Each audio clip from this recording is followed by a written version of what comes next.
Chapter 5. ITISNT strychnine, is it? Where did you find this? I asked Poirot, in lively curiosity. In the waste paper basket. You recognize the handwriting? Yes, it is Mrs. Inglethorpe's. But what does it mean? Poirot shrugged his shoulders. I cannot say, but it is suggestive. A wild idea flashed across me. Was it possible that Mrs. Inglethorpe's mind was deranged? Had she some fantastic idea of demoniacal possession? And, if that were so, was it not also possible that she might have taken her own life? I was about to expound these theories to Poirot, when his own words distracted me. Come, he said, now to examine the coffee cups. My dear Poirot, what on earth is the good of that, now that we know about the cocoa? Oh, !that miserable cocoa, cried Poirot flippantly. He laughed with apparent enjoyment, raising his arms to heaven in mock despair, in what I could not but consider the worst possible taste. And, anyway, I said, with increasing coldness, as Mrs. Inglethorpe took her coffee upstairs with her, I do not see what you expect to find, unless you consider it likely that we shall discover a packet of strychnine on the coffee tray. Poirot was sobered at once. Come, my friend, he said, slipping his arms through mine. _ne vous faques pas ! Allow me to interest myself in my coffee cups, and I will respect your cocoa. There. Is it a bargain? He was so quaintly humorous that I was forced to laugh, and we went together to the drawing room, where the coffee cups and tray remained undisturbed as we had left them. Poirot made me recapitulate the scene of the night before, listening very carefully, and verifying the position of the various cups. So Mrs. Cavendish stood by the tray and poured out. Yes. Then she came across to the window where you sat with Mademoiselle Cynthia. Yes. Here are the 3 cups. And the cup on the mantelpiece, half drunk, that would be Mr. Lawrence Cavendish's. And the one on the tray? John Cavendish's. I saw him put it down there. Good. 1, 2, 3, 4, 5. But where, then, is the cup of Mr. Inglethorpe? He does not take coffee. Then all are accounted for. One moment, my friend. With infinite care, he took a drop or 2 from the grounds in each cup, sealing them up in separate test tubes, tasting each in turn as he did so. His physiognomy underwent a curious change. An expression gathered there that I can only describe as half puzzled, and half relieved. _bien ! He said at last. It is evident. I had an idea, but clearly I was mistaken. Yes, altogether I was mistaken. Yet it is strange. But no matter. And, with a characteristic shrug, he dismissed whatever it was that was worrying him from his mind. I could have told him from the beginning that this obsession of his over the coffee was bound to end in a blind alley, but I restrained my tongue. After all, though he was old, Poirot had been a great man in his day. Breakfast is ready, said John Cavendish, coming in from the hall. You will breakfast with us, Monsieur Poirot? Poirot acquiesced. I observed John. Already he was almost restored to his normal self. The shock of the events of the last night had upset him temporarily, but his equable poise soon swung back to the normal. He was a man of very little imagination, in sharp contrast with his brother, who had, perhaps, too much. Ever since the early hours of the morning, John had been hard at work, sending telegrams. One of the first had gone to Evelyn Howard, writing notices for the papers, and generally occupying himself with the melancholy duties that to death entails. May I ask how things are proceeding? He said. Do your investigations point to my mother having died a natural death, or must we prepare ourselves for the worst? I think, Mr. Cavendish, said Poirot gravely, that you would do well not to buoy yourself up with any false hopes. Can you tell me the views of the other members of the family? My brother Lawrence is convinced that we are making a fuss over nothing. He says that everything points to its being a simple case of heart failure. He does he? That is very interesting, murmured Poirot softly. And Mrs. Cavendish? A faint cloud passed over John's face. I have not the least idea what my wife's views on the subject are. The answer brought a momentary stiffness in its train. John broke the rather awkward silence by saying with a slight effort, I told you, didn't I, that Mr. Inglethorpe has returned? Poirot bent his head. It's an awkward position for all of us. Of course one has to treat him as usual, but, hang it all, one's gorge does rise at sitting down to eat with a possible murderer. Poirot nodded sympathetically. I quite understand. It is a very difficult situation for you, Mr. Cavendish. I would like to ask you one question. Mr. Inglethorpe's reason for not returning last night was, I believe, that he had forgotten the latchkey. Is not that so? Yes. I suppose you are quite sure that the latchkey was forgotten, that he did not take it after all? I have no idea. I never thought of looking. We always keep it in the hall drawer. I'll go and see if it's there now. Poirot held up his hand with a faint smile. No, no, Mr. Cavendish, it is too late now. I am certain that you would find it. If Mr. Inglethorpe did take it, he has had ample time to replace it by now. But do you think? I think nothing. If anyone had chanced to look this morning before his return, and seen it there, it would have been a valuable point in his favor. That is all. John looked perplexed. Do not worry, said Poirot smoothly. I assure you that you need not let it trouble you. Since you are so kind, let us go and have some breakfast. Everyone was assembled in the dining room. Under the circumstances, we were naturally not a cheerful party. The reaction after a shock is always trying, and I think we were all suffering from it. Decorum and good breeding naturally enjoined that our demeanor should be much as usual, yet I could not help wondering if this self-control were really a matter of great difficulty. There were no red eyes, no signs of secretly indulged grief. I felt that I was right in my opinion that Dorcas was the person most affected by the personal side of the tragedy. I pass over Alfred Inglethorpe, who acted the bereaved widower in a manner that I felt to be disgusting in its hypocrisy. Did he know that we suspected him, I wondered? Surely he could not be unaware of the fact, conceal it as we would. Did he feel some secret stirring of fear? Or was he confident that his crime would go unpunished? Surely the suspicion in the atmosphere must warn him that he was already a marked man. But did everyone suspect him? What about Mrs. Cavendish? I watched her as she sat at the head of the table, graceful, composed, enigmatic. In her soft grey frock, with white ruffles at the wrists falling over her slender hands, she looked very beautiful. When she chose, however, her face could be sphinx-like in its inscrutability.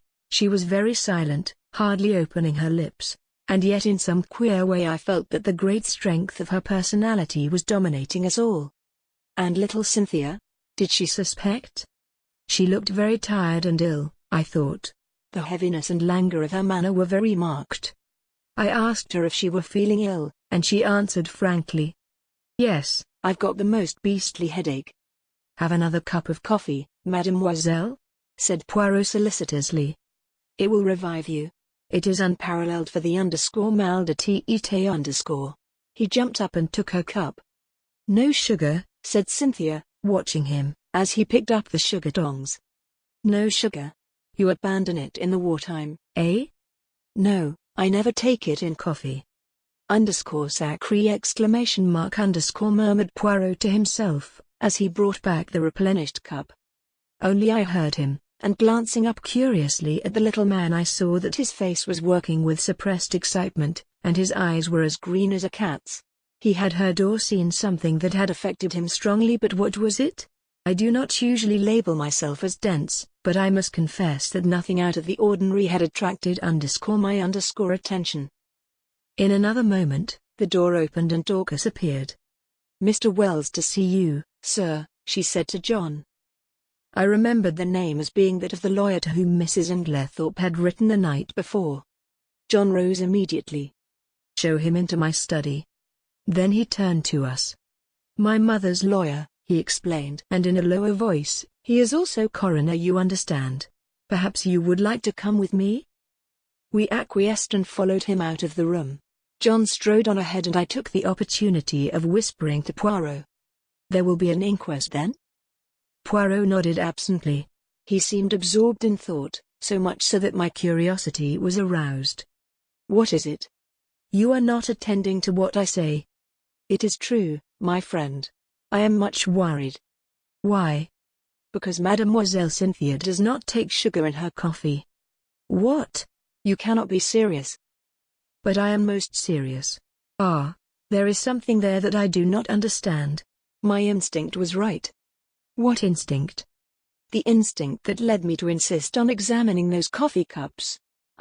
Chat. No more now. We followed John into his study, and he closed the door behind us. Mr. Wells was a pleasant man of middle age, with keen eyes, and the typical lawyer's mouth. John introduced us both, and explained the reason of our presence. You will understand, Wells, he added, that this is all strictly private. We are still hoping that there will turn out to be no need for investigation of any kind. Quite so, said Mr. Wells soothingly. I wish we could have spared you the pain and publicity of an inquest, but of course it's quite unavoidable in the absence of a doctor's certificate. Yes, I suppose so. Clever man, Bauerstein. Great authority on toxicology, I believe. Indeed, said John with a certain stiffness in his manner.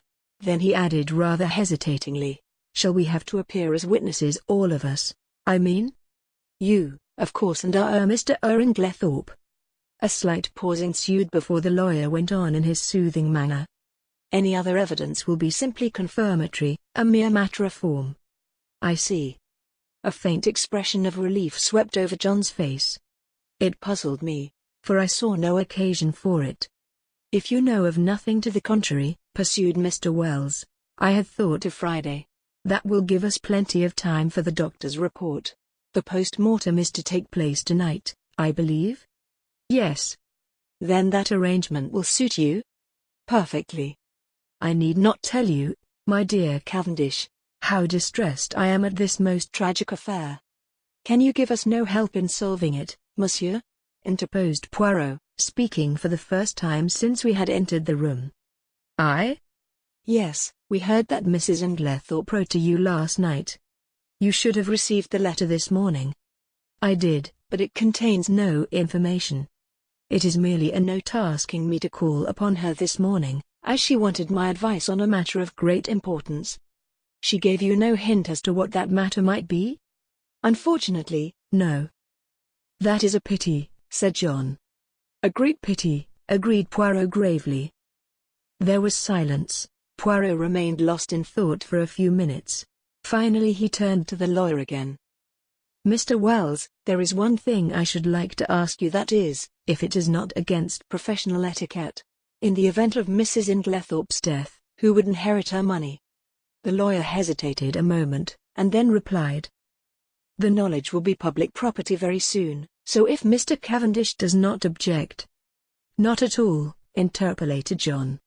I do not see any reason why I should not answer your question. By her last will, dated August of last year, after various unimportant legacies to servants, etc., she gave her entire fortune to her stepson, Mr. John Cavendish. Was not that, pardon the question, Mr. Cavendish rather unfair to her other stepson, Mr. Lawrence Cavendish? No, I do not think so. You see, under the terms of their father's will, while John inherited the property, Lawrence, at his stepmother's death, would come into a considerable sum of money. Mrs. Inglethorpe left her money to her elder stepson, knowing that he would have to keep up Styles. It was, to my mind, a very fair and equitable distribution. Poirot nodded thoughtfully. I see. But I am right in saying, am I not, that by your English law that will was automatically revoked when Mrs. Inglethorpe remarried? Mr. Wells bowed his head. As I was about to proceed, Monsieur Poirot, that document is now null and void. Hein exclamation mark underscore said Poirot. He reflected for a moment, and then asked, was Mrs. Inglethorpe herself aware of that fact? I do not know. She may have been. She was, said John unexpectedly. We were discussing the matter of wills being revoked by marriage only yesterday. Ah. One more question, Mr. Wells. You say her last will. Had Mrs. Inglethorpe, then, made several former wills? On an average, she made a new will at least once a year, said Mr. Wells imperturbably. She was given to changing her mind as to her testamentary dispositions, now benefiting one, now another member of her family.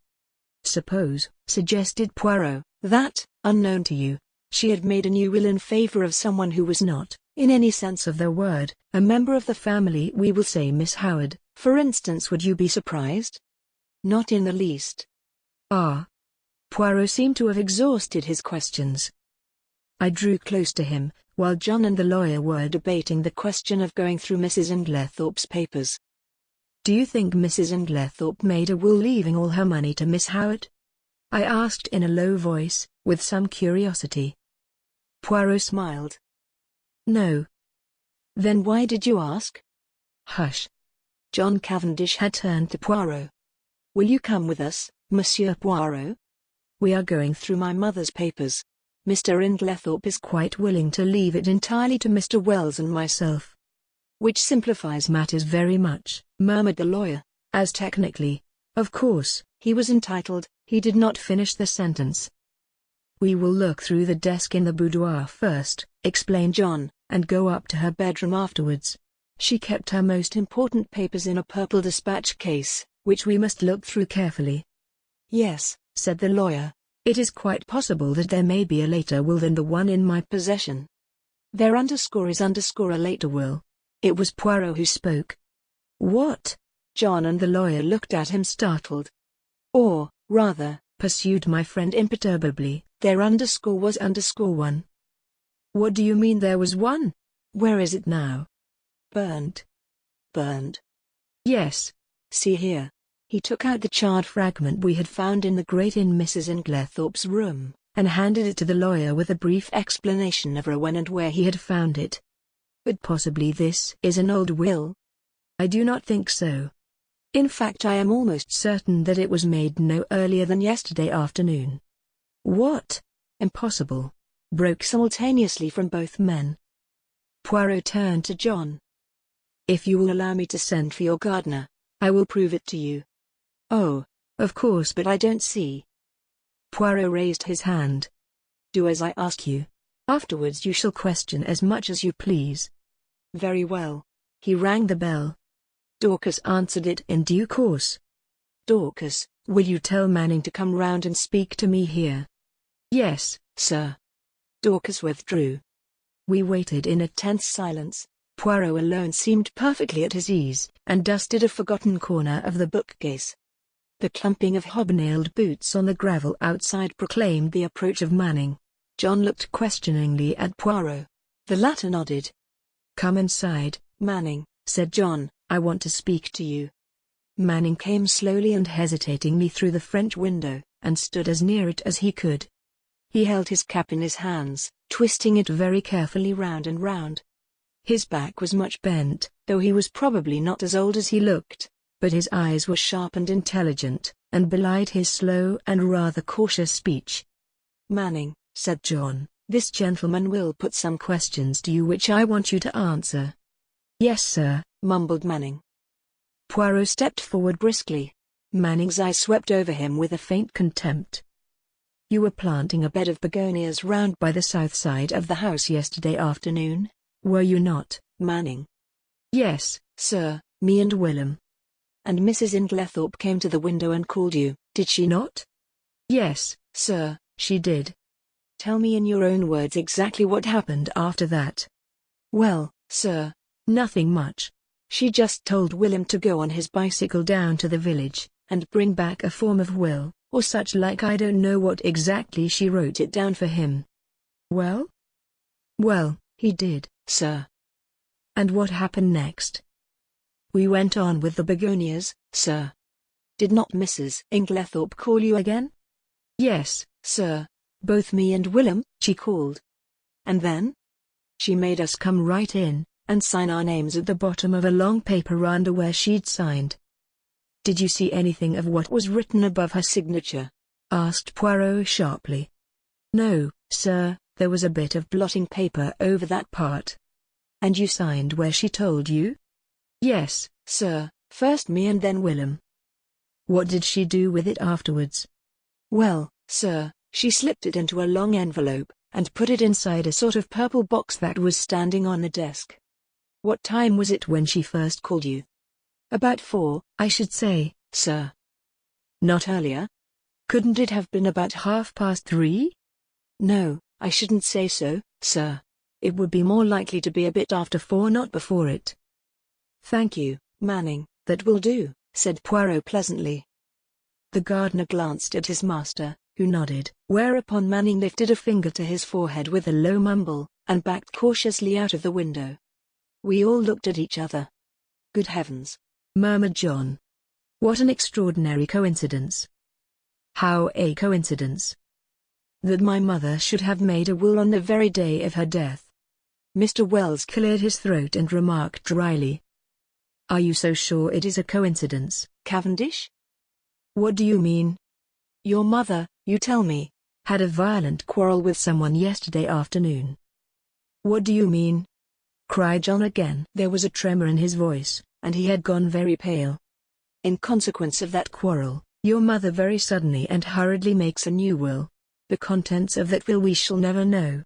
She told no one of its provisions. This morning, no doubt, she would have consulted me on the subject, but she had no chance. The will disappears, and she takes its secret with her to her grave. Cavendish, I much fear there is no coincidence there. Monsieur Poirot, I am sure you agree with me that the facts are very suggestive. Suggestive, or not, interrupted John, we are most grateful to Monsieur Poirot for elucidating the matter. But for him, we should never have known of this will. I suppose I may not ask you, monsieur, what first led you to suspect the fact? Poirot smiled and answered. A scribbled-over old envelope, and a freshly planted bed of begonias. John, I think, would have pressed his questions further, but at that moment the loud purr of a motor was audible, and we all turned to the window as it swept past. Evie! Cried John. Excuse me, Wells. He went hurriedly out into the hall. Poirot looked inquiringly at me. Miss Howard, I explained. Ah, I am glad she has come. There is a woman with a head and a heart too, Hastings. Though the good God gave her no beauty. I followed John's example, and went out into the hall, where Miss Howard was endeavoring to extricate herself from the voluminous mass of veils that enveloped her head. As her eyes fell on me, a sudden pang of guilt shot through me. This was the woman who had warned me so earnestly, and to whose warning I had, alas, paid no heed. How soon, and how contemptuously, I had dismissed it from my mind. Now that she had been proved justified in so tragic a manner, I felt ashamed. She had known Alfred Inglethorpe only too well. I wondered whether, if she had remained at Styles, the tragedy would have taken place, or would the man have feared her watchful eyes? I was relieved when she shook me by the hand, with her well-remembered painful grip. The eyes that met mine were sad, but not reproachful. That she had been crying bitterly, I could tell by the redness of her eyelids, but her manner was unchanged from its old gruffness. Started the moment I got the wire. Just come off night duty. Hired car. Quickest way to get here. Have you had anything to eat this morning, Evie? Asked John. No. I thought not. Come along, breakfast's not cleared away yet, and they'll make you some fresh tea. He turned to me. Look after her, Hastings, will you? Wells is waiting for me. Oh, here's Monsieur Poirot. He's helping us, you know, Evie. Miss Howard shook hands with Poirot, but glanced suspiciously over her shoulder at John. What do you mean helping us? Helping us to investigate. Nothing to investigate. Have they taken him to prison yet? Taken who to prison? Who? Alfred Inglethorpe, of course. My dear Evie, do be careful. Lawrence is of the opinion that my mother died from heart seizure. More fool, Lawrence, retorted Miss Howard. Of course Alfred Inglethorpe murdered poor Emily as I always told you he would. My dear Evie, don't shout so. Whatever we may think or suspect, it is better to say as little as possible for the present. The inquest isn't until Friday. Not until fiddlesticks. The snort Miss Howard gave was truly magnificent. You're all off your heads. The man will be out of the country by then. If he's any sense, he won't stay here tamely and wait to be hanged. John Cavendish looked at her helplessly. I know what it is, she accused him. You've been listening to the doctors. Never should. What do they know? Nothing at all, or just enough to make them dangerous. I ought to know. My own father was a doctor. That little Wilkins is about the greatest fool that even I have ever seen. Heart seizure. Sort of thing he would say. Anyone with any sense could see at once that her husband had poisoned her. I always said he'd murder her in her bed, poor soul. Now he's done it. And all you can do is to murmur silly things about heart seizure and inquest on Friday. You ought to be ashamed of yourself, John Cavendish. What do you want me to do? Asked John, unable to help a faint smile. Dash it all, Evie, I can't haul him down to the local police station by the scruff of his neck. Well, you might do something. Find out how he did it. He's a crafty beggar. Dare say he soaked fly papers. Asked Cook if she's missed any. It occurred to me very forcibly at that moment that to harbour Miss Howard and Alfred Inglethorpe under the same roof, and keep the peace between them, was likely to prove a Herculean task, and I did not envy John. I could see by the expression of his face that he fully appreciated the difficulty of the position. For the moment, he sought refuge in retreat, and left the room precipitately. Dorcas brought in fresh tea. As she left the room, Poirot came over from the window where he had been standing, and sat down facing Miss Howard. Mademoiselle, he said gravely, I want to ask you something. Ask away, said the lady, eyeing him with some disfavor. I want to be able to count upon your help. I'll help you to hang Alfred with pleasure, she replied gruffly. Hanging's too good for him. Ought to be drawn and quartered, like in good old times. We are at one then, said Poirot, for I, too, want to hang the criminal. Alfred Inglethorpe? Him, or another? No question of another. Poor Emily was never murdered until he came along. I don't say she wasn't surrounded by sharks, she was. But it was only her purse they were after. Her life was safe enough. But along comes Mr. Alfred Inglethorpe, and within 2 months, hey presto. Believe me, Miss Howard, said Poirot very earnestly, if Mr. Inglethorpe is the man, he shall not escape me. On my honor, I will hang him as high as Haman. That's better, said Miss Howard more enthusiastically. But I must ask you to trust me. Now your help may be very valuable to me. I will tell you why. Because, in all this house of mourning, yours are the only eyes that have wept. Miss Howard blinked, and a new note crept into the gruffness of her voice. If you mean that I was fond of her, yes, I was. You know, Emily was a selfish old woman in her way. She was very generous, but she always wanted a return. She never let people forget what she had done for them, and that way she missed love. Don't think she ever realized it, though, or felt the lack of it. Hope not, anyway. I was on a different footing. I took my stand from the first. So many pounds a year I'm worth to you. Well and good. But not a penny piece, besides not a pair of gloves, nor a theatre ticket. She didn't understand, was very offended sometimes. Said I was foolishly proud. It wasn't that, but I couldn't explain. Anyway, I kept my self-respect. And so, out of the whole bunch, I was the only one who could allow myself to be fond of her. I watched over her. I guarded her from the lot of them, and then a glib-tongued scoundrel comes along, and pooh! All my years of devotion go for nothing. Poirot nodded sympathetically. I understand, mademoiselle, I understand all you feel. It is most natural. You think that we are lukewarm, that we lack fire and energy, but trust me, it is not so.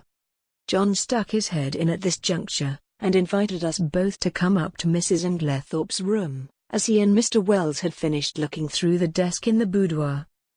As we went up the stairs, John looked back to the dining room door, and lowered his voice confidentially. Look here, what's going to happen when these two meet? I shook my head helplessly. I've told Mary to keep them apart if she can. Will she be able to do so? The Lord only knows. There's one thing, Inglethorpe himself won't be too keen on meeting her. You've got the keys still, haven't you, Poirot? I asked, as we reached the door of the locked room. Taking the keys from Poirot, John unlocked it, and we all passed in. The lawyer went straight to the desk, and John followed him. My mother kept most of her important papers in this dispatch case, I believe, he said. Poirot drew out the small bunch of keys. Permit me. I locked it, out of precaution, this morning. But it's not locked now. Impossible. See. And John lifted the lid as he spoke. _Milles tonnerres ! Cried Poirot, dumbfounded. And I who have both the keys in my pocket. He flung himself upon the case. Suddenly he stiffened. _Et voilà une affaire! This lock has been forced. What? Poirot laid down the case again. But who forced it? Why should they? When? But the door was locked. These exclamations burst from us disjointedly. Poirot answered them categorically, almost mechanically. Who? That is the question. Why? Ah, if I only knew. When? Since I was here an hour ago. As to the door being locked, it is a very ordinary lock. Probably any other of the door keys in this passage would fit it. We stared at one another blankly. Poirot had walked over to the mantelpiece. He was outwardly calm, but I noticed his hands, which from long force of habit were mechanically straightening the spill vases on the mantelpiece, were shaking violently. See here, it was like this, he said at last. There was something in that case, some piece of evidence, slight in itself perhaps, but still enough of a clue to connect the murderer with the crime. It was vital to him that it should be destroyed before it was discovered and its significance appreciated. Therefore, he took the risk, the great risk, of coming in here. Finding the case locked, he was obliged to force it, thus betraying his presence. For him to take that risk, it must have been something of great importance. But what was it? Ah! Cried Poirot, with a gesture of anger. That, I do not know.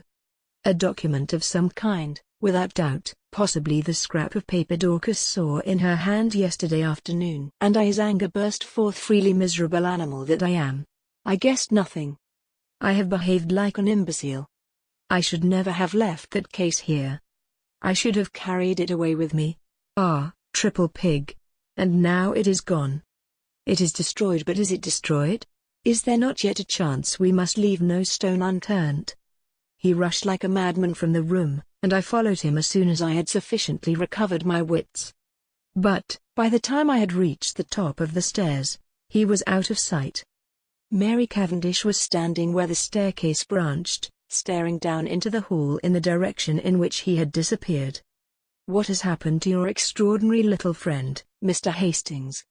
He has just rushed past me like a mad bull. He's rather upset about something, I remarked feebly. I really did not know how much Poirot would wish me to disclose. As I saw a faint smile gather on Mrs. Cavendish's expressive mouth, I endeavored to try and turn the conversation by saying, "They haven't met yet, have they?" "Who?" "Mr. Inglethorpe and Miss Howard." She looked at me in rather a disconcerting manner. "Do you think it would be such a disaster if they did meet?" "Well, don't you?" I said, rather taken aback. "No." She was smiling in her quiet way. "I should like to see a good flare-up. It would clear the air. At present we are all thinking so much, and saying so little." "John doesn't think so," I remarked. "He's anxious to keep them apart." "Oh, John." Something in her tone fired me, and I blurted out, "Oh, John's an awfully good sort."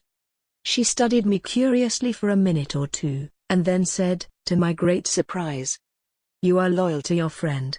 I like you for that." "Aren't you my friend too?" "I am a very bad friend."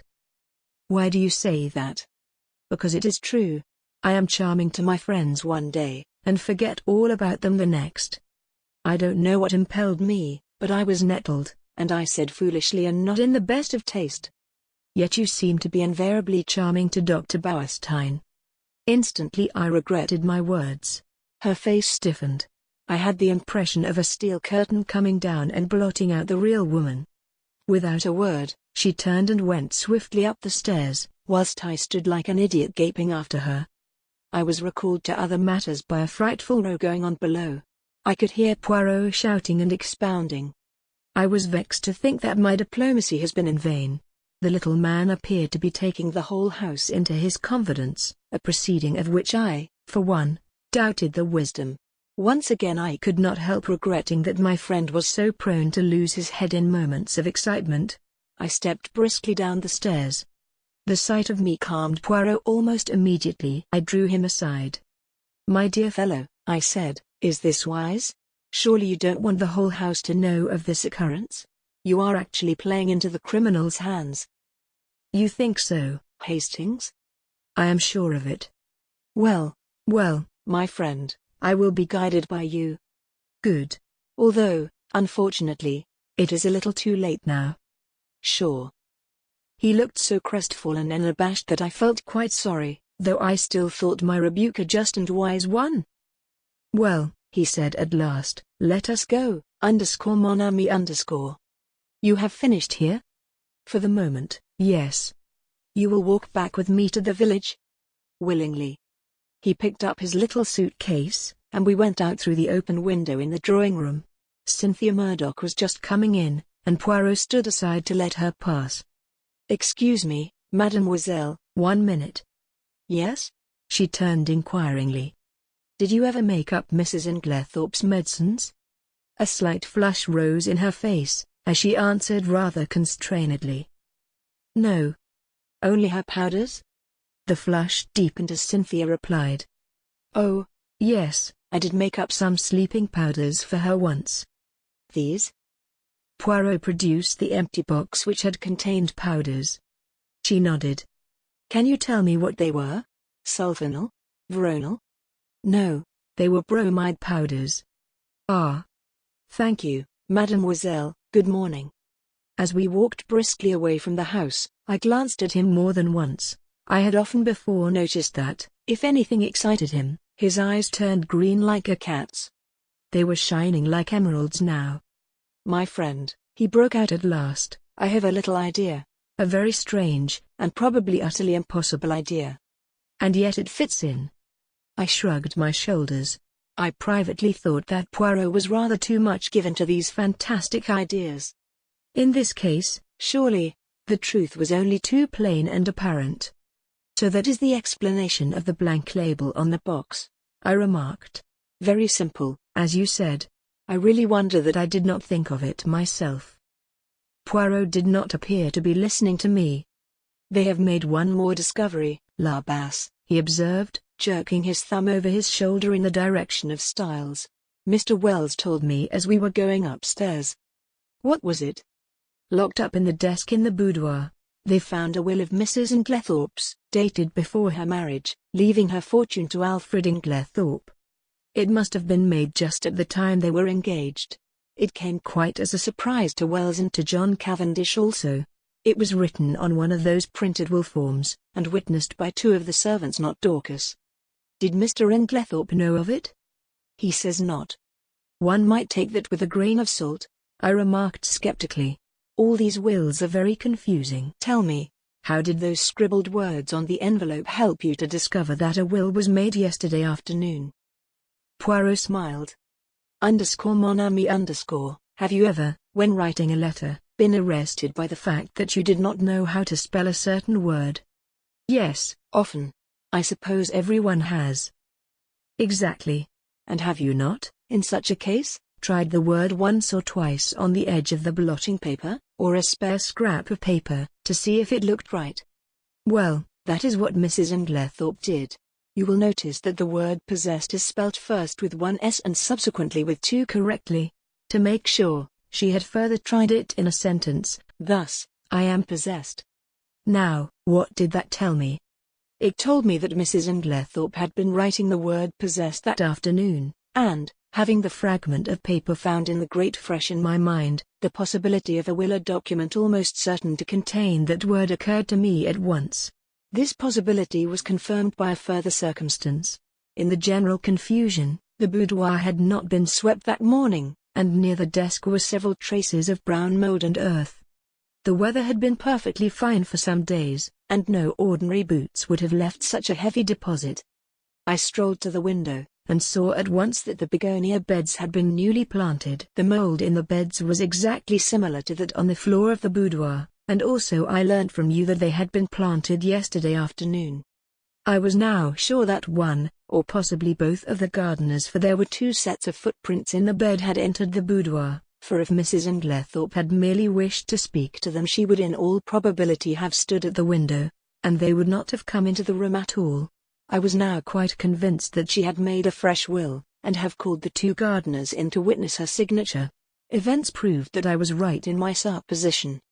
That was very ingenious, I could not help admitting. I must confess that the conclusions I drew from those few scribbled words were quite erroneous. He smiled. You gave too much rein to your imagination. Imagination is a good servant, and a bad master. The simplest explanation is always the most likely. Another point: how did you know that the key of the dispatch case had been lost? I did not know it. It was a guess that turned out to be correct. You observed that it had a piece of twisted wire through the handle. That suggested to me at once that it had possibly been wrenched off a flimsy key ring. Now, if it had been lost and recovered, Mrs. Inglethorpe would at once have replaced it on her bunch. But on her bunch I found what was obviously the duplicate key, very new and bright, which led me to the hypothesis that somebody else had inserted the original key in the lock of the dispatch case. Yes, I said, Alfred Inglethorpe, without doubt. Poirot looked at me curiously. You are very sure of his guilt? Well, naturally. Every fresh circumstance seems to establish it more clearly. On the contrary, said Poirot quietly, there are several points in his favor. Oh, come now. Yes. I see only one. And that? That he was not in the house last night. Bad shot, as you English say. You have chosen the one point that to my mind tells against him. How is that? Because if Mr. Inglethorpe knew that his wife would be poisoned last night, he would certainly have arranged to be away from the house. His excuse was an obviously trumped-up one. That leaves us two possibilities: either he knew what was going to happen or he had a reason of his own for his absence. And that reason? I asked skeptically. Poirot shrugged his shoulders. How should I know? Discreditable, without doubt. This Mr. Inglethorpe, I should say, is somewhat of a scoundrel, but that does not of necessity make him a murderer. I shook my head, unconvinced. We do not agree, eh? Said Poirot. Well, let us leave it. Time will show which of us is right. Now let us turn to other aspects of the case. What do you make of the fact that all the doors of the bedroom were bolted on the inside? Well, I considered. One must look at it logically. True. I should put it this way.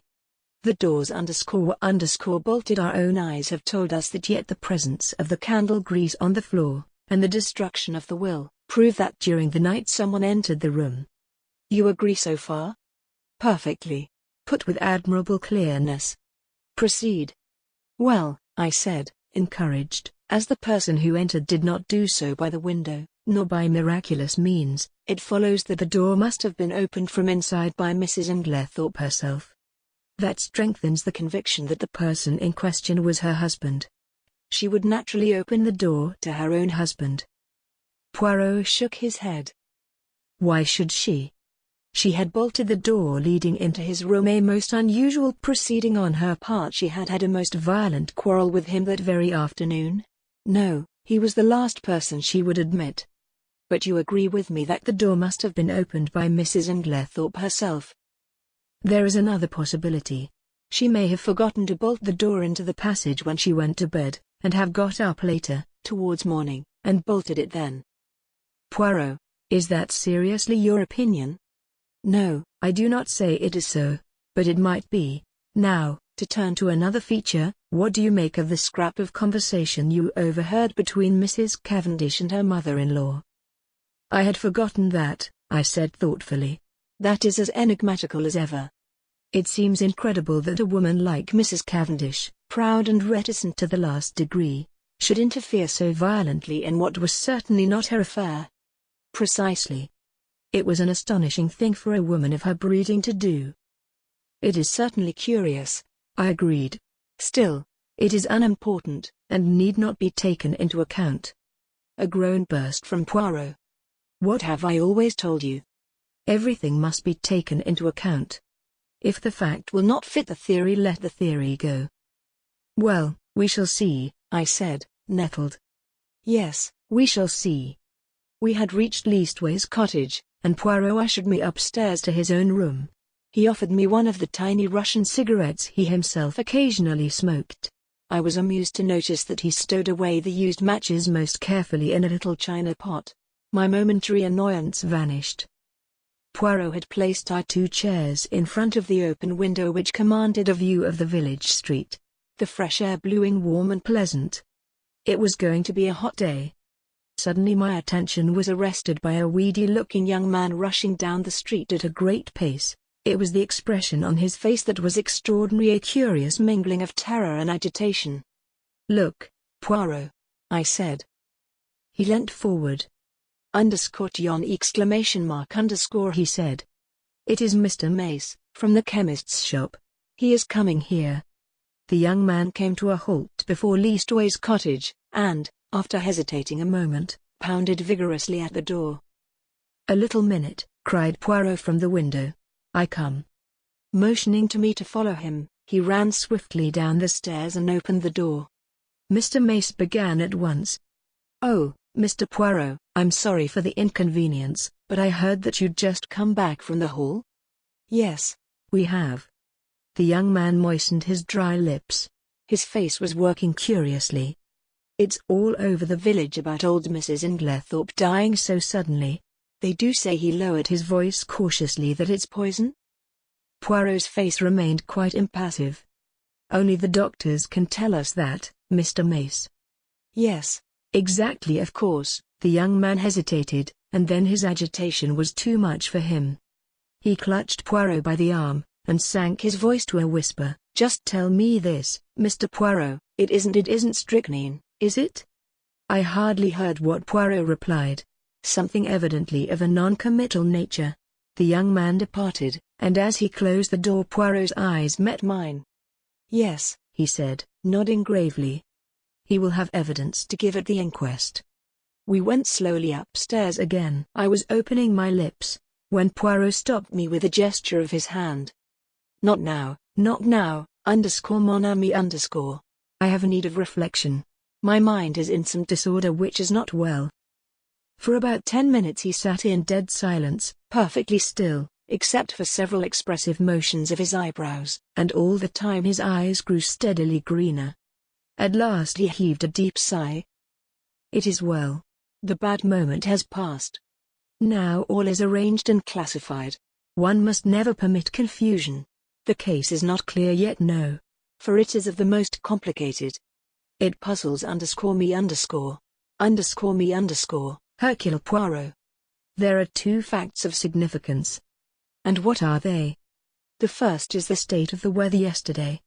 That is very important. But it was a glorious day," I interrupted. "Poirot, you're pulling my leg." "Not at all. The thermometer registered 80 degrees in the shade. Do not forget that, my friend. It is the key to the whole riddle." "And the second point?" I asked. "The important fact that Monsieur Inglethorpe wears very peculiar clothes, has a black beard, and uses glasses."